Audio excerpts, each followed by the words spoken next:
So Tulsi went after Buttigieg too. This was the juiciest part, in my opinion, because of what Pasta kind of mentioned before, the cartels sending the military to take care of the cartels in Mexico.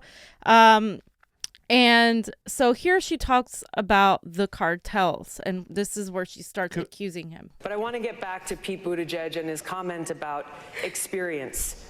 Pete, you'll agree that the service that we both have provided to our country as veterans by itself does not qualify us to serve as commander-in-chief. I think the most recent example of your inexperience in national security and foreign policy came from your recent careless statement about how you as president would be willing to send our troops to Mexico to fight the cartels.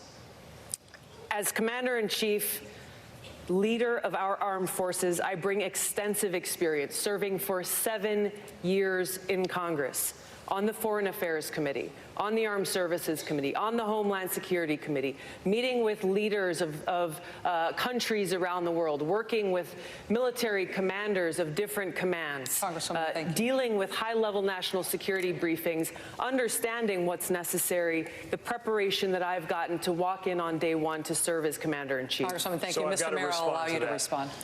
I know that it's par for the course in Washington to take remarks out of context, but that is outlandish even by the standards of today's politics. Are you saying that you didn't say that?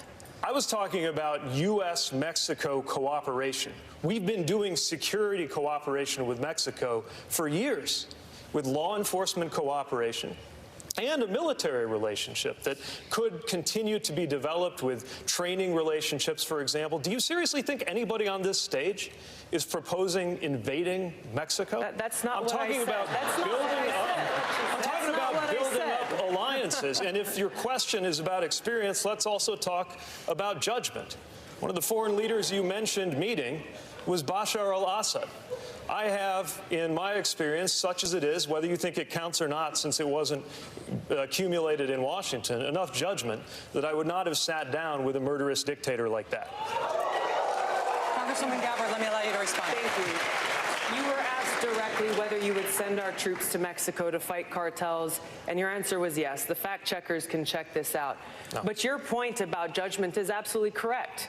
Our commander-in-chief does need to have good judgment. And what you've just pointed out is that you would lack the courage to meet with both adversaries and friends to ensure the peace and national security of our nation. I take the example of those leaders who have come before us, leaders like JFK, who met with Khrushchev, like Roosevelt, who met with Stalin, like Donald Trump, Reagan, who met and worked with Gorbachev. These issues of national security are incredibly important. I will meet with and do what is necessary to make sure that no more of our brothers and sisters in uniform are needlessly sent into harm's way fighting regime change wars that undermine our national security. I'll bring real leadership and experience to the White House. Like a standing ovation on what she's talking about. She's talking about saving lives and what is going on for so long. And Buttigieg just lost his whole demeanor and temper. Well, yeah, I mean, he's straight up lying. He's gaslighting is what's happening. He's like, oh, are you saying, do you really think we want to send troops to Mexico? Oh, my God. Like, that's gaslighting 101. Yeah. Because what she's referring to is, if you guys recall, like Pasta said, in Honduras, we sent troops there. Yeah. And you can say that you're doing it for cooperation. You can say you're doing it for any of those freaking bogus reasons. But the fact is, the only time we send troops is because we want something and we want to take over something. And let's not forget who's president of Mexico right now is AMLO. Yeah. Andrés Manuel López Obrador. That's what it stands for. And he is a leftist. He's the one that welcomed Evo Morales from Bolivia. So Tulsi is intuitive. She's already seeing these pieces move. She's already seeing the plan in action. She's already seeing how we're already looking into regime change in Mexico. And that's not an outlandish statement to make when you've seen the regime change playbook over and over again. It looks exactly the same every single time. Yeah. So what she said is entirely accurate. And so the SAC B basically said there are two claims Gabbard is making. While she correctly stated Buttigieg would be willing to send our troops to Mexico to fight cartels, which would be the excuse. His response to the question about drug cartels was far more nuanced and simple, yes.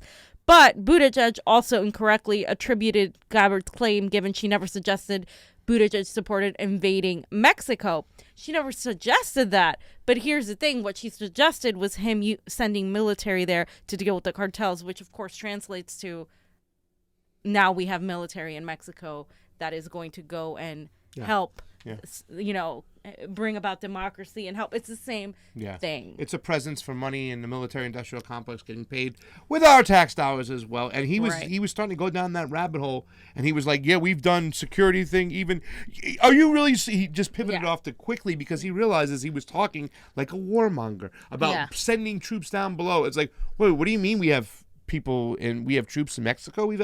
What's going on over here? And you're going to send more? It's like, that's why he pivoted quickly. And really, to tell you the truth, the point of the white flag for me was when she was naming the leaders meeting with other. He says, and Trump and Kim, wave the white flag, Papa. You're done. Stick a fork in you. You just lost any chance of getting any non-interventionist support, any independents that would ever vote for you, any libertarian-minded people. They're never going to vote for you now, ever. For those things that you set up there about Assad and about Kim, you done did it to yourself. So I would never meet with a brutal dictator. So what? Where you're going to go to war instead? Yep. Okay, so why should we vote for you if you're the same kind of status quo politician like Kamala that is going to continue this sort of foreign policy? So she really just ended him there, fam.